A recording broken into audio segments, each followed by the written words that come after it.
सुरनरोत्तमेर्मुदा धर्मनन्दनमहं विचिन्तये। बोलो स्वामिनारायण भगवाननी, श्री हरि कृष्ण महाराजनी, श्री राधा कृष्ण देवनी, श्री नरनारायण देवनी, श्री लक्ष्मीनारायण देवनी। બધા જ હરિભક્તોને ઘણા ભાવથી જય સ્વામિનારાયણ। વાલા ભક્તજનો, નીલકંઠ પ્રભુ વન વિચરણ કરતા કરતા પંઢરપુર પધાર્યા છે। ત્યાં નિત્ય ચંદ્રભાગા નદીમાં સ્નાન કરી વિઠ્ઠલનાથ વિષ્ણુના દર્શન કરતા। તે નદીને સામે કાંઠે પીપળાના વૃક્ષ તળે 2 માસ રહ્યા। ત્યાં હજારો મુમુક્ષુને પોતાના સ્વરૂપનું જ્ઞાન આપી એમના દુરાચારનો ત્યાગ કરાયો હતો। નીલકંઠ વર્ણી અહીં 2 માસ પર્યંત રહ્યા થકા રોજ ચંદ્રભાગા નદીમાં સ્નાન કરતા અને હંમેશા ભગવાન શ્રી વિઠ્ઠલનાથજીના દર્શન કરતા। ભગવાન શ્રી વિઠ્ઠલનાથજીના મંદિરમાં ભક્તજનો રોજ ભજન કીર્તન ધૂન કરતા। તેને સાંભળી ખૂબ રાજી થતા। વિઠોબાને વારંવાર ભેટી અને વંદન કરતા।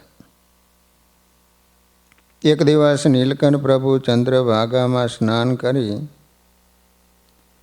નિત્ય નિયમ કરીને એક વૃક્ષ નીચે ધ્યાનમાં બિરાજમાન હતા। તે સમયે એક દુઃખદ ઘટના ઘટી। ત્યાં નદીને કાંઠે વગડામાં પ્રાચીન કાળનું પડી ગયેલું એક દેવાલય હતું। એના પથ્થરો તળે રહેનારો 2 મુખવાળો એક નાગ હતો। એને ત્યાંના એક બ્રાહ્મણને પગ તળે આવવાથી દંશ માર્યો। એનું ઝેર ચડી જવાથી અચેતન થઈ ગયેલા બ્રાહ્મણને જોડીમાં નાખી બીજા બ્રાહ્મણો નીલકંઠ પ્રભુ પાસે લાવ્યા। નીલકંઠ વર્ણીને પ્રાર્થના કરી કે હે પ્રભુ, આ ગરીબ બ્રાહ્મણને કૃપા કરી જીવાડો। અમે તમારે શરણે આવ્યા છીએ। પછી નીલકંઠ વર્ણી એના સામું અમૃત દ્રષ્ટિ વડે જોયું, તેથી તે ઉઠીને બેઠો થયો। પછી નીલકંઠ વર્ણીએ બ્રાહ્મણોને પોતાના પાત્રમાંથી જળ આપી તે નાગના સ્થાનક ઉપર છાંટવા મોકલ્યા। ત્યાં છાંટીને ઉતાવળા આવવા લાગ્યા। એની પાછળ પેલો નાગ પણ તત્કાળ બહાર નીકળી જ્યાં નીલકંઠ વર્ણી બેઠા છે ત્યાં આવી વર્ણી પ્રભુની સન્મુખ છેટે 2 ફણાઓ ઊંચી કરીને ઊભો। તે મોટા જબર કાળા ભયાનક નાગને દેખીને હજારો લોકો તથા બ્રાહ્મણો ત્રાસ પામી છેટે નાસી જાય જોતા હતા।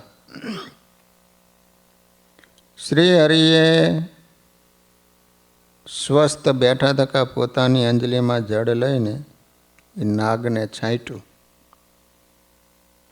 કે તત્કાળ નાગ મટીને કોઈ મોટો સિદ્ધ હોય એવો થઈ 2 હાથ જોડી નમસ્કાર કરી સન્મુખ ઊભો। પછી તો પેલા લોકો અતિ વિસ્મય પામી પાસે આવી ચારે બાજુ જોવા લાગ્યા। નીલકંઠ વર્ણીએ સિદ્ધને પૂછ્યું, તમે કોણ હતા અને નાગના અવતારને સાથી પામ્યા? તે બોલ્યો, પ્રભુ તમે તો પરમેશ્વર છો, સર્વ વાત જાણો છો। તથાપિ કહું છું કે પૂર્વે આ સ્થાનમાં ગુરુ દત્તાત્રેયનું મોટું મંદિર હતું. દેવની પૂજા હું કરતો અને વેદશાસ્ત્રને ભણેલો વિદ્વાન સોમદત્ત આચાર્ય નામથી જગતમાં પ્રસિદ્ધ હતો. મોટા મોટા રાજાઓ મને માનતા હતા. આ મંદિરમાં અપાર દ્રવ્યની આવક હતી. એનું સુવર્ણ લઈને સંચય કરતો, ભેગું કરતો, પણ કોઈને કંઈ આપતો નહીં. એમ ધર્મ પુણ્યમાં પણ વાપરતો નહીં. એવો હું અતિ લોભી હતો અને ક્રોધી પણ હતો. પછી અહીં યવન લોકોનું મોટું સૈન્ય આવ્યું મુસલમાનનું. એને દ્રવ્યનો ખજાનો દેખાડવાનું મને કહ્યું, પણ હું મહાલોભી હતો, તેથી એ ખજાનો દેખાડ્યો નહીં. તેથી બાદશાહે મંદિર તોડી નાખ્યું, પણ દ્રવ્યનો ખજાનો પૃથ્વીમાં ગુપ્ત હતો, તે એને હાથ ન લાગ્યો. તેથી રીસ કરી મને ઝટકાથી મારી નાખ્યો. પછી હું લોભ અને ક્રોધ એ બે અતિ મોટા દોષ વડે બે મુખનો મોટો કાળો નાગ થઈ કેટલાક વર્ષથી આ દ્રવ્યના ગુપ્ત ખજાનામાં રહ્યો હતો. અને એ સુવર્ણ અદ્યાપી એ ખજાનામાં છે. તેને જેમ તમારી ઈચ્છામાં આવે એમ કરો અને મારો મોક્ષ કરો. હું તમારે શરણે છું. તમે સાક્ષાત પરમેશ્વર છો. તમારા હસ્તકમળનું ગંગોદક મને અડ્યું, તેથી મને તમારા પ્રભુપણાનો નિશ્ચય થયો. તેથી નાગના પાપરૂપ દેહથી મુક્ત થયું અને પૂર્વજન્મનું સર્વે જ્ઞાન થયું. એ પણ તમારો જ પ્રતાપ છે. પછી કૃપાળુ નીલકંઠ વર્ણીએ એને દિવ્ય ગતિ આપી અને પહેલો દ્રવ્યનો ગુપ્ત ખજાનો હતો સર્વે બ્રાહ્મણોને દેખાડી દીધો અને કહ્યું કે એ દ્રવ્ય તમે કાઢી તે વડે હિંસા રહિત વિષ્ણુ યાગ, મહારુદ્ર, અતિરુદ્ર આદિ યજ્ઞ કરજો, સદાવ્રતો બાંધજો, કૂવા, વાવો, નદી, તળાવના આરાવો કરાવજો અને ધર્મશાળાઓ કરાવજો. નીલકંઠ વર્ણી 2 મહિના સુધી રહ્યા. તે સ્થાનમાં ચરણારવિંદ અને ભગવાન શ્રીહરિની એક ચક્ષુની મૂર્તિ પધરાવવામાં આવી. સદગુરુવર્ય રામાનંદ સ્વામી પણ ઘરનો ત્યાગ કરી તીર્થાટન કરતાં કરતાં અહીં પધાર્યા હતા. પંઢરપુર એ મહારાષ્ટ્રનું મુખ્ય તીર્થધામ છે.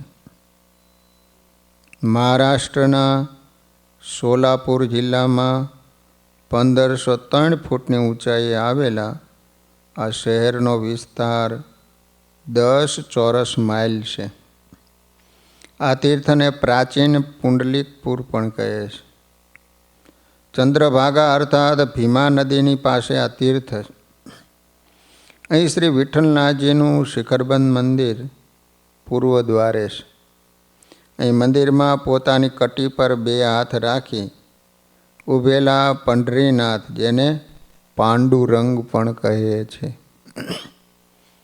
મહાન પિતૃભક્ત પુંડલિકની માતા પિતા પ્રત્યેની સેવા ભક્તિથી પ્રસન્ન થઈ ભગવાન શ્રી કૃષ્ણ એને દર્શન દેવા પધાર્યા હતા. પણ તે સમયે પુંડલિક માતા પિતાની સેવામાં હતા, એટલે એને ભગવાનને બીજું આસન ન આપતા એમને ઊભા રહેવા એક ઈંટ મૂકી દીધી. તે ઈંટ ઉપર પુંડલિકની રાહ જોતા ભગવાન શ્રી કૃષ્ણ ઊભા રહ્યા. તેથી આ પંઢરપુર નામનું તીર્થક્ષેત્ર બની ગયું. અહીં દેવશયની અને પ્રબોધની એમ 2 એકાદશીઓએ વર્ષમાં 2 મેળા ભરાય છે અને ખૂબ વિશાળ પ્રમાણમાં વાર કરી સંપ્રદાયના ભક્તજનો આ દિવસોમાં ભગવાન શ્રી વિઠ્ઠલનાથજીના દર્શને અહીં આવે છે. સંત તુકારામ, સંત નામદેવ વગેરે સંતોની આ ભૂમિ કહેવાય છે. હવે વાલા ભક્તજનો, પંઢરપુર જવું હોય તો અમદાવાદથી વાહન માર્ગે પંઢરપુર 850 કિલોમીટરના અંતરે આવેલું છે. અમદાવાદ, વડોદરા, સુરત, વાપી, નાસિક થઈ પંઢરપુર વાહન માર્ગે પહોંચી શકાય છે. વિમાન વ્યવસ્થા અમદાવાદ, વડોદરા, મુંબઈ વગેરે મુખ્ય શહેરોથી પૂના તેમજ કોલ્હાપુર સુધી વિમાનની વ્યવસ્થા ઉપલબ્ધ છે. પૂનાથી પંઢરપુર 211 કિલોમીટર, કોલ્હાપુરથી પંઢરપુર 178 કિલોમીટર. ટ્રેન વ્યવસ્થા પણ છે. રાજકોટ, અમદાવાદ, વડોદરા, સુરત, મુંબઈ, નાસિક, પૂના એમાં દેશના મુખ્ય શહેરોથી પંઢરપુર સુધીની ટ્રેનો ઉપલબ્ધ છે. નીલકંઠ વર્ણી શ્રી વિઠ્ઠલનાથજીને ભેટી વારંવાર વંદન કર્યા.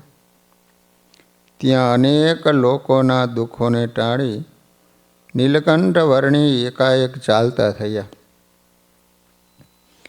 વનમાં ચાલતા નીલકંઠ વર્ણી એક દિવસ રાતે એક અઘોરી રાક્ષસ ધૂણી કરીને અડધી રાતે સૂતો હતો. નીલકંઠ વર્ણી ત્યાં એની પાસે આવ્યા. તે રાક્ષસ મનમાં બહુ મેલો હતો. એને જો મનુષ્ય મળે તો છોડતો નહીં, ખાઈ જતો. તે મહા અઘોરી કહેવાતો. એની આંખો પણ અતિશય લાલચોળ હતી. નીલકંઠ વર્ણીએ તે રાક્ષસને પાટું મારીને જગાડ્યો.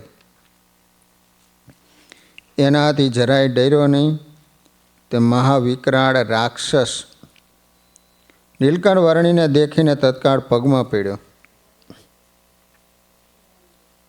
છતાં અવિનાશી નીલકંઠ વર્ણીએ એનો વિશ્વાસ કર્યો નહીં. માર્ગ પૂછીને ચાલતા થયા. નીલકંઠ વર્ણી ત્યાંથી રત્નાગિરી જિલ્લામાં આવેલા પરશુરામ તીર્થમાં પધાર્યા. આ પરશુરામ તીર્થ ચીપલુણ ગામથી 7 કિલોમીટરના અંતરે પહાડ ઉપર સમથળ ભૂમિ ઉપર વસેલું નાનકડું ગામ છે. એ ગામના મંદિરમાં ભાર્ગવરામ, પરશુરામ અને કાલારામ ત્રણેય નામની પરશુરામની પ્રતિમાઓ છે. વૈશાખ સુદ ત્રીજ પરશુરામ જયંતિના રોજ અહીં મોટો મેળો ભરાય છે. મંદિર પાસેથી વહેતા ઝરણાની કાંઠે ઉગેલા વૃક્ષ નીચે નીલકંઠ પ્રભુએ ઉતારો કર્યો. એ તીર્થને પાવન કર્યું. એ સાથે ત્યાં દર્શને આવનાર અનંત મુમુક્ષુ જીવાત્માને મોક્ષ પ્રાપ્તિનો સુગમ માર્ગ બતાવ્યો. ત્યાંથી નીલકંઠ વર્ણી પૂના શહેરમાં પધાર્યા. પૂના પશ્ચિમ મહારાષ્ટ્રની સહ્યાદ્રી પર્વતમાળાની ગોદમાં આવેલું પુણે એટલે કે પૂના શહેર પર્વતીય ઢોળાવોની વચ્ચે વસેલું છે. આ એક ઐતિહાસિક અને પ્રાચીન નગર છે, જે 8મી સદીના પુણ્યક તરીકે ઓળખાતું હતું. વિદ્વાન મરાઠી બ્રાહ્મણોથી વિખ્યાત બનેલું આ નગર 17-18મી સદીમાં છત્રપતિ શિવાજીના સામ્રાજ્યનું એક મહાન મથક હતું. આ ઐતિહાસિક નગરીના ઇતિહાસમાં એક સ્વર્ણિમ અને ઐતિહાસિક પૃષ્ઠ ઉમેરાયું. સન 1799 અષાઢી વિક્રમ સંવંત 1855માં અષાઢ મહિનાના એક પવિત્ર દિને સાક્ષાત પરબ્રહ્મ પુરુષોત્તમ નારાયણ સ્વામિનારાયણે 18 વર્ષીય નીલકંઠ વર્ણી રૂપે આ શહેરને પોતાના સાનિધ્યથી પાવન કર્યું હતું. સન 1792થી લઈને 1799 સુધી માનસરોવર અને બદ્રીનાથ, કેદારનાથ, યમનોત્રી અને ગંગોત્રી એ ચારેય ધામથી લઈ દક્ષિણમાં છેક કન્યાકુમારી સુધી અવિરત પદયાત્રા કરતા પરિવ્રાજક નીલકંઠ વર્ણી મહારાષ્ટ્રને ખૂંદતા ખૂંદતા પંઢરપુર થઈ અને પૂના પધાર્યા. એ સમયે પુણેના દિવાન અને મુખ્ય સેનાપતિ સરદાર બાપુ ગોખલેની ફૂલવાડીમાં એના માળીની રજા લઈને નીલકંઠ વર્ણીએ નિવાસ કર્યો. સદગુરુ આધારાનંદ સ્વામી પોતાના ગ્રંથમાં આ આગમનની વાત લખતા લખે છે કે સંવંત 1855 જોઉં પૂના શહેર મેં આયે સોઉ તાકે ચૌ બગીચા જેવું વિવિધ પ્રકાર કે સોહત તેવું તામે બંગલા બહુત પ્રકારા ચિત્ર વિચિત્ર કીને અપારા નૃપ કે દીવાન મહાબુદ્ધિમાના બાપુ ગોખલે નામ રહાના. શહેરની ચારેકોર વિવિધ પ્રકારના બગીચાઓ શોભતા હતા. બગીચાની વચ્ચે ઘણી જાતના ચિત્રે વિચિત્ર દેખાતા અપાર બંગલાઓ હતા. ત્યાંના રાજાના દિવાન મહાબુદ્ધિશાળી એક બાપુ ગોખલે નામે હતા. એની એક ફૂલવાડી હતી. નીલકંઠ વર્ણી ફૂલવાડીમાં વિતરા. તેઓ મરાઠી બ્રાહ્મણ હતા. તેનું જીવન ધર્મવાળું અને પવિત્ર હતું. વર્તનથી શુદ્ધ, મુમુક્ષુ અને ભગવાનમાં શ્રદ્ધા રાખતા હતા. પરોક્ષ ભાવથી ભગવાનની ભક્તિ બહુ કરતા હતા. થોડીક ક્ષણોમાં નીલકંઠ વર્ણીના દિવ્ય પ્રભાવની વાત બાપુ ગોખલેના કાન સુધી પહોંચી ગઈ. આ ધર્મનિષ્ઠ મહારાષ્ટ્રીયન દિવાનને નીલકંઠ વર્ણીના દર્શનની ઝંખના જાગી અને તેઓ ફૂલવાડીમાં પહોંચી ગયા. ધ્યાનમગ્ન નીલકંઠ વર્ણીના મુખારવિંદ ઉપર એક અનોખી આભા પ્રકાશતી હતી. તપકૃત શરીરમાંથી અનુપમ દિવ્યતાના સ્ફુલિંગો પ્રસરતા હતા. એમના દર્શન કરતાં જ બાપુ ગોખલેના હૈયામાં અનિર્વચનીય શાંતિનો અનુભવ થયો. સાક્ષાત પરમાત્મા કૃપા કરીને અહીં પધાર્યા હોવાથી એમને હૃદયમાં સહજ ખાતરી થઈ ગઈ. એનાથી તેને સહજ નીલકંઠ વર્ણીને સાષ્ટાંગ દંડવત પ્રણામ થઈ ગયા. અશ્રુભીની આંખે ગદગદ કંઠે એમને કહ્યું કે હે પ્રભુ, આપ મારા આવાસમાં પધારો. પરંતુ એમની અપેક્ષા કરતાં કિશોર વયના નીલકંઠ વર્ણીના મુખેથી કંઈક નિરાળો પ્રત્યુત્તર મળ્યો. અમને વસ્તીમાં રહેવાનો સંકોચ થાય છે. છતાં બાપુ ગોખલેના આગ્રહથી અષાઢ સુદ એકાદશી અને વદ એકાદશી જેવા પર્વે નીલકંઠ વર્ણી 2-3 વખત એમના ઘરને પાવન કર્યું.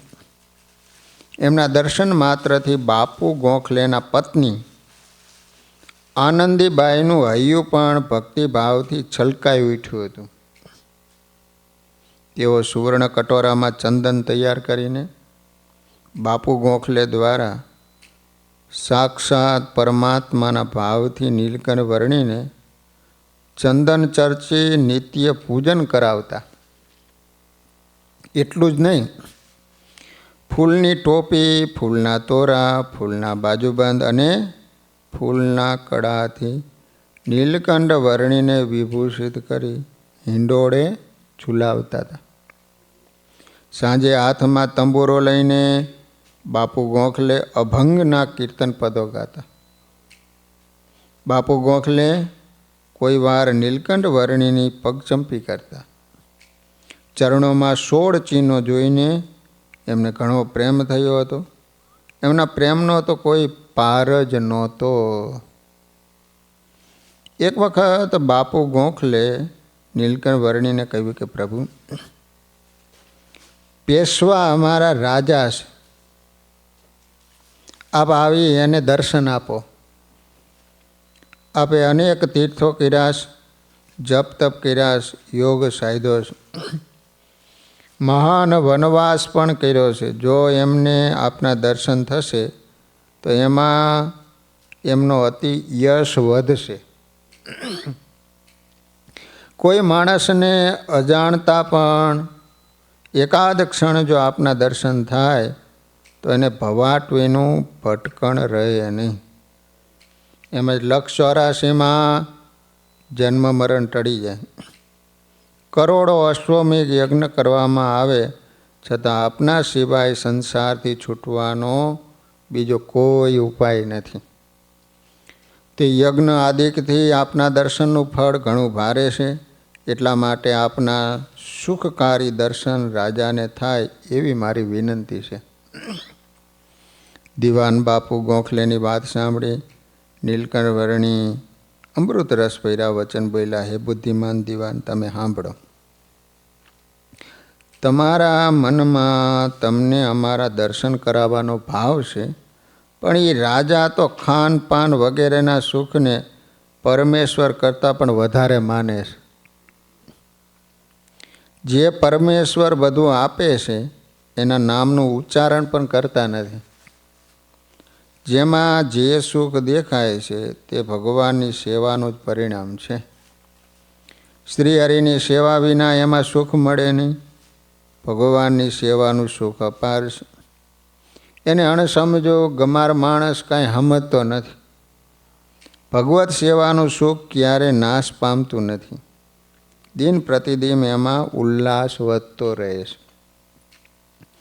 પેશવાના દિવાન બાપુ ગોખલે નીલકંઠ વર્ણીની વાત સાંભળી. પછી બુદ્ધિમાન અને સમજણા એ દિવાને નીલકંઠ વર્ણીને અંતર્યામી જાણ્યા.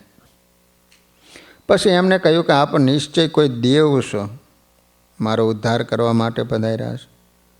એમ મને અત્યારે જ્ઞાન થયું છે. હું આપને શરણે આવ્યો છું, તો આપ મને પોતાને શરણે રાખો, મને કાળથી બચાવી લો. મારું કર્યું ક્યું એવું પુણ્ય હશે કે જેને લીધે આપ અહીં પધાર્યા છો? મારા ઘણા જ ધન્ય ભાગ્ય છે. આવું ભાગ્ય ક્યારે મળે નહીં. મેં જપ તપ કે બીજું કાંઈ ધર્મ સંબંધી કાર્ય કર્યું નથી, છતાં આપ મને અહીં મળી ગયા છો. નીલકંઠ વર્ણીએ દિવાનનો અપાર ખપ જોયો. તેથી એમને શરણે લીધા. તરત શ્રી કૃષ્ણનો શુભ અષ્ટાક્ષર મંત્ર કાનમાં આપ્યો. તેથી એના હૃદયમાં અતિશય તેજ દેખાયું અને તેજમાં વર્ણીના વેશમાં અક્ષરધામાધિપતિ મહાપ્રભુ શ્રી હરિના દર્શન થયા. ત્યારે દિવાનના મનમાં અત્યંત આશ્ચર્ય થયું. વિસ્મય પામી મનમાં નિશ્ચય કર્યો કે આ વર્ણી જ પરબ્રહ્મ છે. હવે એમાં કાંઈ સંદેહ નથી.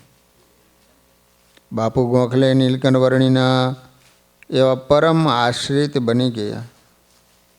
એમને મરાઠા શાસક સરદાર શ્રી બાજીરાવ બીજાને પણ નીલકંઠ વર્ણીના દર્શનો અપાર મહિમા સમજાયો હતો.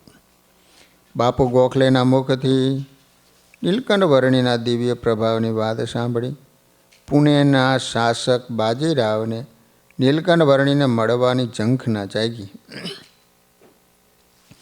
બાજીરાવ પેશવાના નિમંત્રણથી નીલકંઠ વર્ણીના મહેલ શનિવાર વાડામાં પધાર્યા તો ખરા, પરંતુ નીલકંઠ વર્ણીને એમ લાગ્યું કે બાજીરાવ પેશવાના વિલાસી જીવન સાથે પોતાની વૈરાગ્યમય વૃત્તિનો મેળ નહીં બેવે. તેમ છતાં પણ એને બાજીરાવ અને એની પત્ની સુંદરબાઈનો ભાવ પૂરો કર્યો.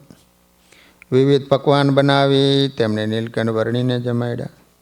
ત્યારબાદ બાજીરાવના પત્ની સુંદરબાઈએ નીલકંઠ વર્ણી સાથે વાર્તાલાપમાં માર્મિક ભાષામાં કહ્યું, ચિંતામણી જેવો આ મનુષ્ય દેહ જો મળ્યો હોય તો એને કષ્ટ શા માટે આપવું જોઈએ? જે લોકો શરીરને કષ્ટ દેશે એને આત્મઘાતનું પાપ લાગે. આત્મા જેવી બીજી કોઈ ચીજ નથી, માટે આત્માને સુખી કરવો. જે આત્માને સુખી કરી જાણે એને ખરેખર શાણો સમજુ માણસ જાણવો. નાની ઉંમરે બહુ તપ કરો એ યોગ્ય નથી. સ્પષ્ટ વક્તા નીલકંઠ વર્ણીએ રાજા અને એમના પત્ની સુંદરબાઈને કહ્યું, તમે તો રાજ્ય અધિકારના મદથી ભરપૂર છો અને તેનાથી જ સુખી છો. તમારી વાત અને અમારી વાત જુદી છે, તેથી બંનેનું પરિણામ એક સરખું નથી આવે. તમે જેવું કરશો તેવું ફળ તમને મળશે. માટે તમારે કાંઈક પરોપકારનું કામ કરવું જોઈએ. તમે તો ઘણા શક્તિશાળી રાજા છો, તમારા જેવો બીજો કોઈ શક્તિશાળી નથી. એમાંય પણ તમે ઉચ્ચ કોટીના બ્રાહ્મણ છો. બધા નાના મોટા અન્ય રાજાઓ તમારી સેવામાં હાજર રહે. તમને પરમેશ્વર રાજ્ય ગાદી આપી તો પરમેશ્વરને આધીન એમની આજ્ઞામાં રહેજો. જેની પૂર્વે કોઈ નથી એવા બ્રહ્મા, વિષ્ણુ અને શંકર, આ બધા એક એકથી શક્તિમાન છે, છતાં તેઓ પણ એમને આધીન રહે છે. ત્યારે જ એમનો યશ વિખ્યાત રહે છે અને દિન પ્રતિદિન વધતો રહે.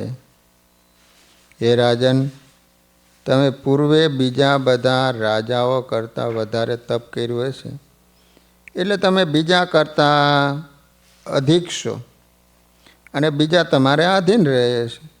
હવે જો તમે કાંઈક તપ કરશો તો તમારી આગળ બીજા બધા દિન આધીન રહેશે.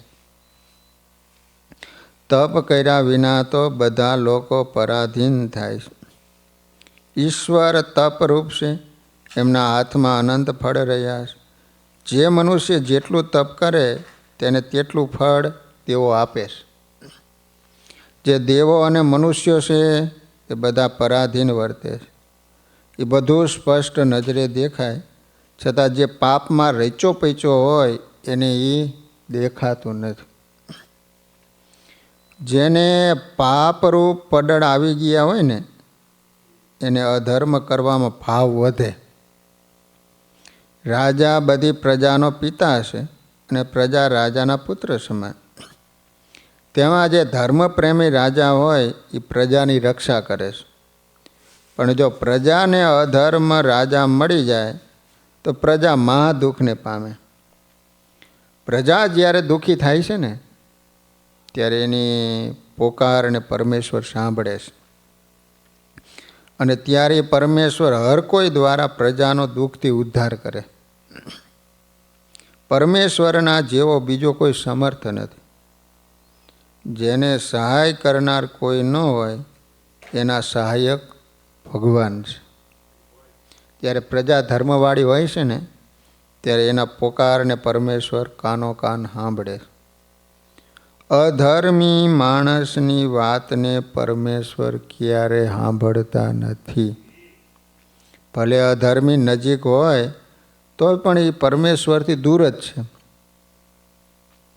પરમેશ્વરની કળા અકળ છે, માટે ક્યારેક એમનું થોડુંક ભજન કરજો. જે પરમેશ્વરનો ડર રાખે છે એને પરમેશ્વર સહાય કરે છે. અમે પરમેશ્વરને જેવા જાણીએ છીએ, સમજીએ છીએ તેવી વાત તમારી આગળ કરીએ છીએ. મોટા મોટા સિદ્ધો તમારા ગુરુ કહેવાય છે. એટલે અમારી આ વાત તમને નહીં ગમે, પણ અમને એ અંગે કાંઈ દુઃખ કે માન નથી, કારણ કે કર્મફળ મેળ્યા વિના તેની ખબર પડતી નથી. પુરુષ તો ચિંતામણી જેવા હોય છે, જેવું જેવું ચિંતવામાં આવે ને એવું ફળ મળે. ચિંતામણી તો સૌને માટે સુખને જ ઈચ્છે, તે ક્યારે કોઈને દુઃખી કરતો નથી. નાવનો ગુણ તારવું તેજ છે, તે બધા જ લોકોને તારે છે. એના મતે કોઈ ઊંચ નીચ નથી. જે નાવમાં બેસે એને તારે છે. નાવ જો આપણી પાસે આવે અને આપણે એમાં બેસીએ નહીં તો અપાર ભવસાગરને કઈ રીતે ઉતરી શકીએ. સમુદ્રને તરવા માટે તો વિવિધ પ્રકારના નાવ છે, પણ સંસાર રૂપી સાગરને તરવાની નાવ તો કોઈક જ છે અને એ ક્યાંક ફરતી હશે. પણ સાગર પાર જવાનું જેને લક્ષ્ય હોય તો એને વહાણ સહાય કરે. લક્ષ્ય વિના એની ઈચ્છા થતી નથી. ઈચ્છા વિના સાગરને કઈ રીતે તરી શકાય. સત્તાનો મદ રાખ્યા વિના ચિંતામણી તુલ્ય સત્પુરુષના શરણે જશો તો એ તમને ભવસાગર પાર ઉતારશે. બાજીરાવ અને એના પત્ની પર નીલકંઠ વર્ણીના સ્પષ્ટ ઉપદેશની ખૂબ ઊંડી અસર રહી. એમણે ખૂબ ભાવપૂર્વક નીલકંઠ વર્ણીને સદા અહીં રહેવા અરજ કરી, પરંતુ નીલકંઠ વર્ણીનો માર્ગ સ્પષ્ટ હતો. પછી નીલકંઠ વર્ણી દિવાન બાપુ ગોખલેના જે બગીચામાં ઉતારો કર્યો હતો ત્યાં આવ્યા. જોકે રાજાએ રોકવા પ્રાર્થના કરી હતી, છતાં નીલકંઠ વર્ણી બાપુ ગોખલેની રજા લઈને ચાલવા તૈયાર થઈ. નીલકંઠ વર્ણીએ વાતચીત કરી બધા નગરજનોને ખુશ કર્યા. નીલકંઠ વર્ણી પૂનામાં 1 મહિના સુધી રહ્યા. બોલો, પંઢરપુર 2 મહિના, 1 મહિનો રોકાણા. તે સમય સૌને એક ઘડી જેવો જણાયો. નીલકંઠ વર્ણી જાય છે એવું જોઈને બધા લોકો ઉદાસ થઈ ગયા.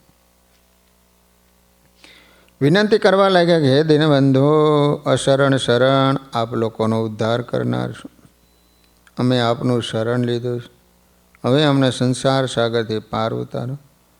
જ્યારે બધા લોકો દર્શન કરવા આવ્યા ત્યારે સૌએ ઉપર કયા પ્રમાણે નીલકંઠ વર્ણીની સ્તુતિ કરી. સૌએ આવી નીલકંઠ વર્ણીની પૂજા કરી. પુષ્પોનો અને ચંદનનો કોઈ પાર રહ્યો નહીં. નીલકંઠ વર્ણીએ સૌ લોકોને પાછા વાળી સૌનું કલ્યાણ કરીશું એવો વર આપ્યો. ત્યારબાદ નીલકંઠ વર્ણી પશ્ચિમ તરફ ચાલતા થયા. વાલા ભક્તજનો, આ રીતે નીલકંઠ મહાપ્રભુ પૂનાથી પંઢરપુરથી પૂના પધારેલા છે. અને આજે પણ પૂનામાં આ પ્રસાદીની વસ્તુઓ છે. તે સ્થાન આજે પણ મોજૂદ છે. બાપુભાઈ ગોખલે. નીલકંઠ વર્ણી પૂનામાં બાપુ ગોખલે અને પેશવા બાજીરાવનું કલ્યાણ કરી ઉત્તર તરફ પ્રયાણ કર્યું. નીલકંઠ વર્ણીને મધ્યપ્રદેશમાં બુરાનપુર પહોંચવું હતું. રસ્તામાં જૈનાબાદ ગામ આવ્યું. જૈનાબાદ. રસ્તામાં હાથમાં લોટો લઈ શંકરના મંદિરે જળ ચડાવવા જતા એક વિપ્રે દૂરથી નીલકંઠ વર્ણીને રામના બાણની ગતિએ દ્રષ્ટિ બાંધીને આવતા જોયા. નીલકંઠ વર્ણીને જોતા જ એના પગ સ્થિર થઈ ગયા. અંતર નીલકંઠ વર્ણી તરફ ખેંચાયું. વિપ્રને થયું કે તપસ્વીના વેશે શિવજી પોતે એને દર્શન દેવા પધારે કાં સ્વામી કાર્તિક આવે છે. એની દ્રષ્ટિ મૂર્તિ તરફ સ્થિર થઈ ગઈ. એટલામાં નીલકંઠ વર્ણી નજીક આવી પહોંચ્યા. વિપ્રે 2 હાથ જોડી નમસ્કાર કર્યા. સૂર્યોદયને થોડી વાર હતી એટલે અંધારું થવા આવ્યું. વિપ્રને થયું કે બીજા કોઈની નજર આ વર્ણી ઉપર પડે એ પહેલાં એમને ઘેરે લઈ જવા. નીલકંઠ વર્ણીને કહ્યું, યોગીરાજ ઊભા રહો, ઊભા રહો. આપ આટલી શીઘ્ર ગતિએ ક્યાં જાઓ છો? નીલકંઠ વર્ણીએ કહ્યું, તમારા જેવા વાટ જોતા ભગતને ત્યાં. વિપ્રને આશ્ચર્ય થયું. કેટલાક વર્ષોથી શિવજીની એકધારી પૂજા કરી એ શિવના દર્શનની ઈચ્છા સેવતો. એને તરત પૂછ્યું, આપ નીલકંઠ તો નહીં ને? હા, લોકો મને નીલકંઠ કહે છે. વિપ્રને લાગ્યું કે મારી પૂજા ફળ્યો. એને શિવજી મળ્યાનો આનંદ થયો. વિપ્રે લોટાનું પાણી નીલકંઠ વર્ણીના ચરણારવિંદ ઉપર રેડી દીધું. સાથે લાવેલ ચંદનથી નીલકંઠ વર્ણીની પૂજા કરીને કહ્યું, હે બ્રહ્મચારી, મારી પૂજા શિવજી આજ સાક્ષાત સ્વીકારી. હવે આપ મારા ઘરે પધારો. નીલકંઠ વર્ણી એની સાથે ચાલ્યા. ઘેર આવીને વિપ્રે એની પત્નીને રસોઈની તૈયારી કરવા કહ્યું. પણ નીલકંઠ વર્ણીએ કહ્યું, અમારે તરત ચાલી નીકળવું છે, માટે રસોઈની માથાકૂટમાં પડશો નહીં. જે તૈયાર હોય ને લાવો. નીલકંઠ વર્ણીની ઉતાવળથી વિપ્ર મૂંઝાયો. એને ઘરમાં તપાસ કરી. દહીં તૈયાર હતું. તરત દહીં લાવ્યો, અંદર સાકર નાખી. નીલકંઠ વર્ણી વાટકામાંથી થોડું દહીં જમ્યા, હાથ ધોઈ ત્યાંથી ચાલી નીકળ્યા. આ સમયે જૈનાબાદની આહિર કન્યાઓ ગોરસ લઈ બુરહાનપુર વેચવા જઈ રહી હતી. આ બાજુ નીલકંઠ વર્ણી તાપીના કિનારે રાજઘાટ પાસે સ્નાન આદિ નિત્યવિધિ કરી રહ્યા હતા. ત્યારે આ આહિર કન્યાઓએ નીલકંઠ વર્ણીના દર્શન કર્યા. પ્રથમ દર્શન થતાં પ્રીત બંધાઈ ગઈ. સર્વ મંત્ર મુગ્ધ બની ગઈ. શ્રી કૃષ્ણની મોરલી રાધા રાણીને આકર્ષતી, તેથી તેઓ લોકલજા છોડી અને આકર્ષાઈને આવતી. એમ બધી જ આહિર કન્યાઓના હૃદયમાં નિર્મળ પ્રેમનો અનુભવ થવા લાગ્યો. દોણા લઈ ચાલતી તે સૌના પગ એ તરફ વળ્યા. શું થઈ રહ્યું છે એ કાંઈ ખબર ન રહી. નીલકંઠ વર્ણી પાસે આવી આંખ બંધ કરી જાણે મૂર્તિને હૃદયમાં ઉતારતી હોય ને એમ દિવ્ય દર્શન કરવા લાગી. પ્રાર્થના કરતાં કહ્યું કે હે બાલરૂપ તપોમૂર્તિ, આપના દર્શનથી અમારા હૃદયમાં અતિ પ્રેમ ભાવના ઉભરાય. ગોપીના ગોરસ શ્રી કૃષ્ણ અતિ હેતથી જમેલા, એમ આપ દયા કરી અમારા ગોરસ જમવા કૃપા કરો. એમની પ્રેમ ભાવના ભરી પ્રાર્થના સ્વીકારતા નીલકંઠ વર્ણી બોલ્યા, તમે જમાડશો તો જરૂર જમીશું. આથી આહિર કન્યાઓએ સર્વ ગોરસના દોણા નીલકંઠ વર્ણીની પાસે મૂક્યા. નીલકંઠ વર્ણી દરેક દોણામાંથી થોડું થોડું જમવા લાગ્યા. દેવોને પણ દુર્લભ એવું દ્રશ્ય ખડું થયું. આહિર રાણીઓને દિવ્ય સ્વરૂપ ભગવાન શ્રી કૃષ્ણના દર્શન થવા લાગ્યા.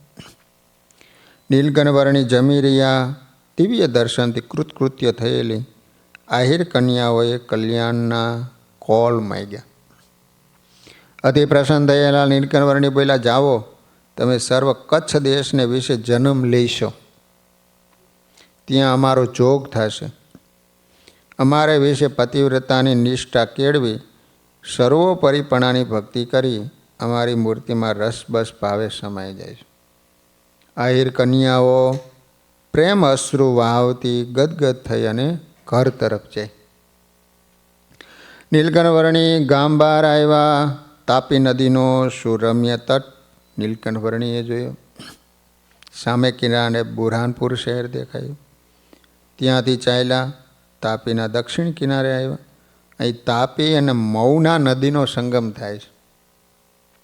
અહીં સ્નાન કરવાનું મહાત્મય છે. તે દિવસે એકાદશી હતી, એટલે અહીં મોટો મેળો ભરાતો હતો. નીલકંઠ વર્ણીને આ સમૂહ જોઈ આનંદ થયો. એકાદશીના પવિત્ર દિવસે નદી કિનારે માનવ સમૂહ ભેગો થઈ ભજન સ્મરણનો આનંદ કરે, એથી રૂડું બીજું શું. ધીરે ધીરે નીલકંઠ વર્ણી તે સમૂહ તરફ ચાલ્યા. નીલકંઠ વર્ણી સૌની સાથે બેસી અને ભજનનો આનંદ લેતા હતા. નીલકંઠ વર્ણી થોડું ચાલ્યા અને એકાએક એકદમ ઊભા રહ્યા. વર્ણી પ્રભુએ સ્ત્રી પુરુષોને ભેગા મળીને અશ્લીલ ચેષ્ટા કરતા જોયા.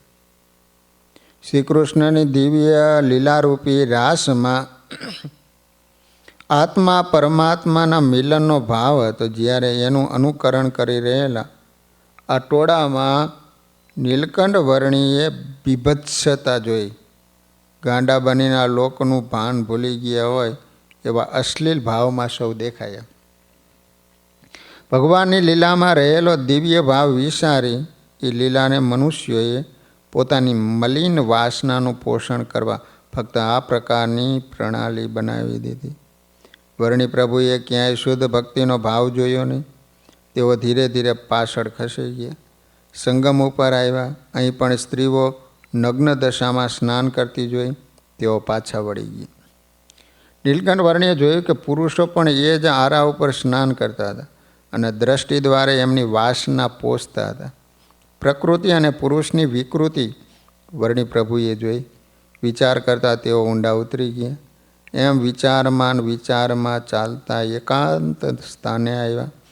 અહીં તાપી નદીને કિનારા ઉપર નીલકંઠ વર્ણીએ સ્નાન કર્યું. સ્નાન કરી વર્ણી એક ઝાડ નીચે બેઠા. એ ગામના વણિક શિવા શાહ અને ગોવિંદ શેઠ પણ સંગમ ઉપર સ્નાન કરવા આવ્યા. સ્નાન કરી બંને વણિક ભક્તો દ્રષ્ટિ નીચી રાખી ઘર તરફ જતા. એટલામાં એમની નજર ઝાડ નીચે બેઠેલા નીલકંઠ વર્ણી ઉપર પડી. એમને આ કોઈ નવીન પુરુષ લાગ્યા. તેઓ વર્ણી પ્રભુ પાસે આવ્યા. નીલકંઠ વર્ણીનું કિશોર અને આકર્ષક સ્વરૂપ જોઈ એમને પગે લાગીને સામે બેસી ગયા. થોડી વારે શિવા શાહે પૂછ્યું, મહારાજ આપ પરદેશી લાગો છો? નીલકંઠ વર્ણીએ કહ્યું કે હા, અમે પરદેશી છીએ. મેઘના નાદ સમાન નીલકંઠ વર્ણીની આ વાણીમાં શિવા શાહને કોઈ અલૌકિક રણકાર લાગ્યો, પણ વર્ણીનો મર્મ સમજી શક્યા નહીં. એને ફરી પૂછ્યું, આપનો કયો દેશ?